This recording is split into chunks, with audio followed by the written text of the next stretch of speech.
Here to weigh in, Fred Fleitz, former CIA analyst, former National Security Council chief of staff in the Trump administration. Thane Rosenbaum is a professor at Tara University.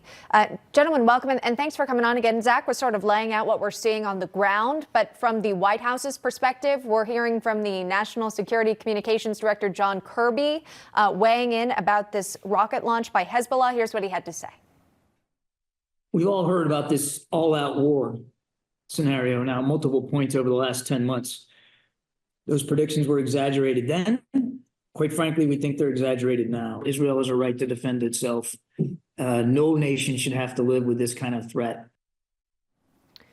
So, Fred, as you heard, he was talking about exaggeration here. Is that an accurate assessment in your mind of the current state of the war in Israel? It is not accurate, Emma. I think we are looking at the possibility of a major war breaking out between Israel and Lebanon, Israel and Hezbollah. And, you know, there's been efforts to try to get both sides to back down, but Hezbollah has kept firing missiles at Israel. And as your reporter said a moment ago, an Israeli was killed within the last 12 hours by another Hezbollah missile. I think a huge attack is coming. I think it probably will be targeted airstrikes by the Israeli Air Force against Lebanon. It's going to get all kinds of condemnations of Israel in the press. Israel has to defend itself. Look, I give General Kirby an A for effort to try to calm things down. But I think at this point, the Biden administration doesn't have any credibility, and statements by Biden officials are just background noise. I believe it's the Secretary of Defense, Lloyd Austin, in the Philippines. He was speaking about this and a possible all-out war on this very topic. Here's Austin.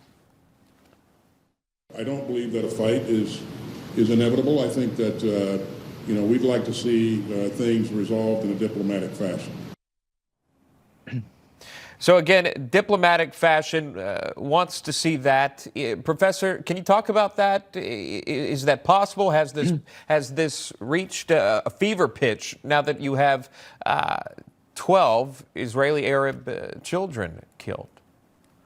So, Sean, my next book is on proportionality, which is the principle under international law that says if you attack another country, you should expect a retaliation, but it must be a proportionate response. No one knows exactly what proportionate means. Does that mean you have to kill 12 Hezbollah children? No, you don't. But it has to be enough to establish deterrence. That's what it's about. But if you go beyond deterrence, right, if you go beyond what seems proportionate, you risk escalating the war. That's what you're hearing with the defense secretary and the spokesman for the Pentagon. You're hearing the fear of escalation. They know it's coming. But I agree with Fred. The fact that another missile hit Israel is not a good sign. Because if you're playing the game of proportionality and deterrence, Lebanon's just sitting there waiting for it to happen, but they don't want to do another airstrike, because that only increases the chance that Israel will go further. So that's what the mystery is. What we know it's coming, but how much is it coming, and will it trigger more retaliation or more what's called tit for tat? If you go beyond what you're entitled to, you should expect another retaliation. Yeah.